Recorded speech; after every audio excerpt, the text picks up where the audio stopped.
Welcome back to Mortgagenomics Canada. I'm your host, Marko Gelo. I'm a duly licensed mortgage broker in British Columbia and Alberta. Originally from Calgary, currently residing in North Vancouver since 2011. If you're in either province and require mortgage service or advice, don't hesitate to call or text me right now at 604-800-9593, 604-800-9593. One application, one credit check, and access to Canada's top lenders. Today, I'm going to talk about, or shall I say, rant about the ongoing affordability challenges in Canada, particularly in our larger cities, mainly Toronto, Vancouver, and Calgary, and what we can do going forward. And I'm not talking about another gimmicky little incentive to help first-time homebuyers or another restrictive measure for foreign buyers or anything like that. I'm talking something bigger. Like, I think we need to start thinking outside the box. Like, what if we were able to make our mortgage payments tax deductible? I think it's worthy of at least a conversation, so let's do that. Let's talk about how we got here and the argument for a monumental policy change, like making your mortgage payment tax deductible. Let's begin. Okay, so let's start with calling it like it is. Owning a home in Canada, it's become very unattainable for the average person. Whether you're a first-time home buyer, a young family, or even a middle-aged couple trying to upgrade to a larger home, the story's the same. Prices keep climbing, borrowing costs are high, but really only because home prices are so high, and policy after policy seems to make it worse. Meanwhile, south of the border, homeowners are getting a pretty good deal that Canadians can only dream of. They get to deduct their mortgage interest from their taxes. And maybe, just maybe, that's the kind of idea our policymakers here in Canada should be considering, rather than the endless rant against foreign buyers and more recently the overhyped and what now seems to be overutilized rental purpose property incentives. So let's start with a short overview of the current US model, where they seem to reward home ownership, not just talk about it. In the US, if you own your home, you can deduct the mortgage interest you pay each year up to $750,000 in mortgage debt. Very simple concept. In the US, you pay less tax because you're investing in your home, your own stability, your own future. The American dream, as we know it. And yes, critics in the US might tell you that it mostly helps higher income households. And whatever, maybe there's truth to that. Everything in life, I'm sure it's not perfect, a one-size-fits-all type of policy, but at least the principle is right. The key here is that the U.S. government rewards home ownership, not just real estate speculation. It believes in people owning where they live, not endlessly renting where they can't. Now let's talk about the Canadian way, where you pay full freight and all along, like a good Canadian, of course, eternally thankful for it too. Here in Canada, there's no deduction for mortgage interest on your primary home, not a penny of relief come tax season, other than some token green program that might earn you a few bucks back on a high efficiency furnace or something ridiculous like that. Sure, we have the principal residence exemption, the capital gains exemption, which means you don't pay capital gains when you eventually sell your home. But that's decades down the road, if ever. Like, what if your property hasn't appreciated when you sell it? The tax-free exemption means absolutely nothing. Zippo. The end game with the principal residence exemption is just that. It happens at the end. It doesn't help with the actual struggle of owning and keeping that home today. But if you own rental property, on the other hand, or use your home as an investment, suddenly mortgage interest becomes deductible. Why? Because the CRA in Canada considers that business activity. So if you're using housing to make money, you get rewarded. But if you're just trying to live in it, you're on your own. And yes, I'm aware of the so-called mortgage interest deductibility strategies that have been flogged by countless financial groups in Canada for decades, it seems like now. I totally get it. If you borrow to invest, that portion of the interest on your mortgage is tax deductible. And for those interested, I did an episode on this years back in 2021. I've included the blog link in the notes section if you want to check it out. But I'm not talking about that today. I'm talking about something bigger, something that actually helps the average Canadian.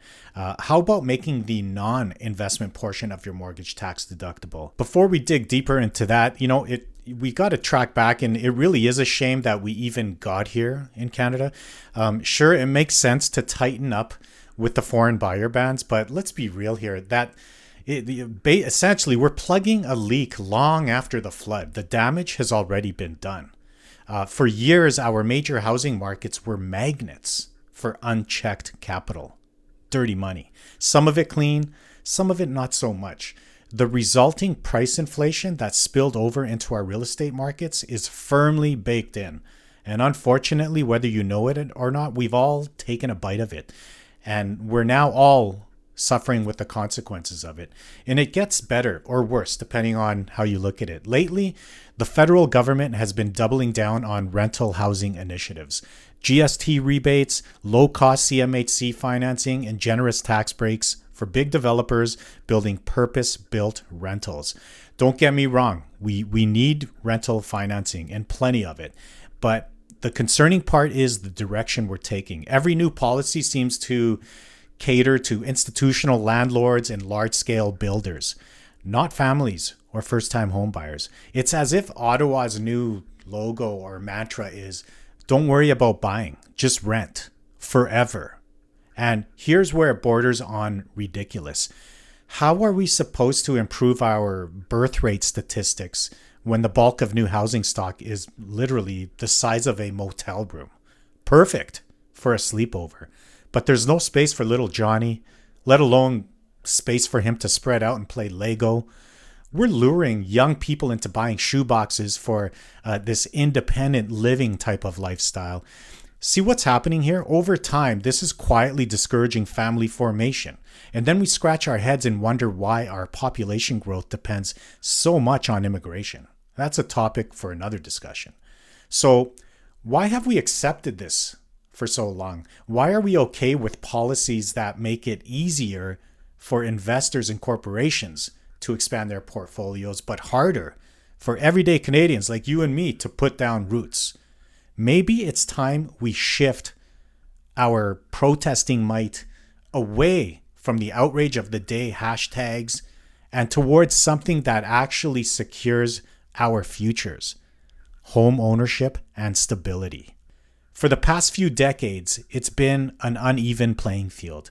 The results of these current and skewed incentives are right in front of us, literally. In Vancouver and Toronto, investors can write off their mortgage interest, their expenses, and even depreciation, while average working Canadians get none of that.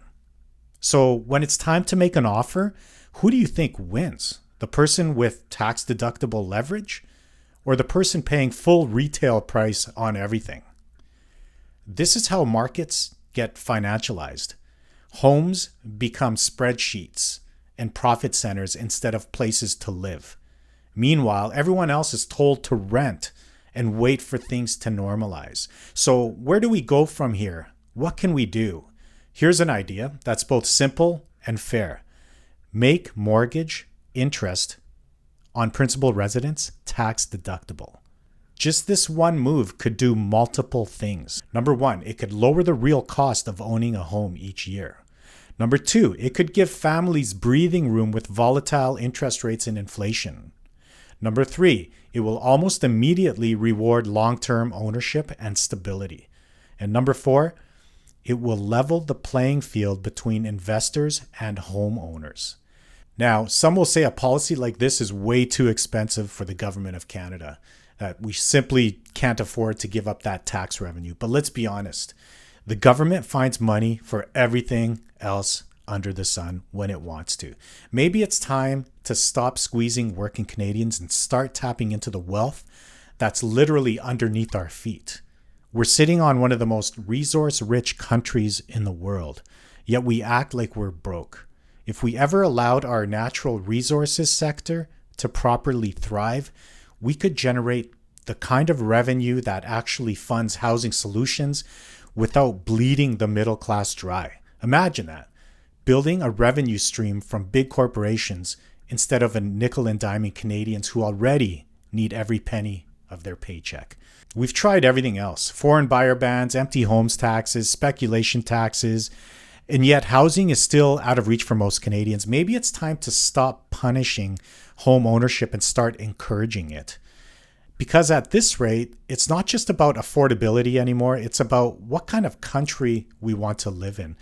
Do we want a nation of homeowners building equity and stability, or one of permanent renters and corporate landlords collecting checks?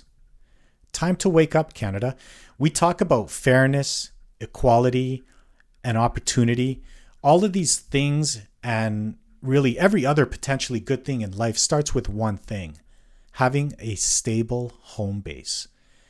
It's time policymakers stopped treating ownership like a luxury and started treating it like the backbone of the middle working class. Because if you strip away all the political talking points, what's really happening is simple. The people who already own assets are being protected, and the people trying to buy in have to complete a Navy SEAL obstacle course, pretty much. That's not a sustainable country. That's a slow erosion of the very thing that built Canada's working class in the first place. So here's a thought. If Ottawa really wants to make housing affordable again, forget about the next tax the foreign buyer policy, or let's bail out the big time condo developer with a subsidy. How about we instead focus on the average Canadian and how we can make home ownership work for them? I have an idea.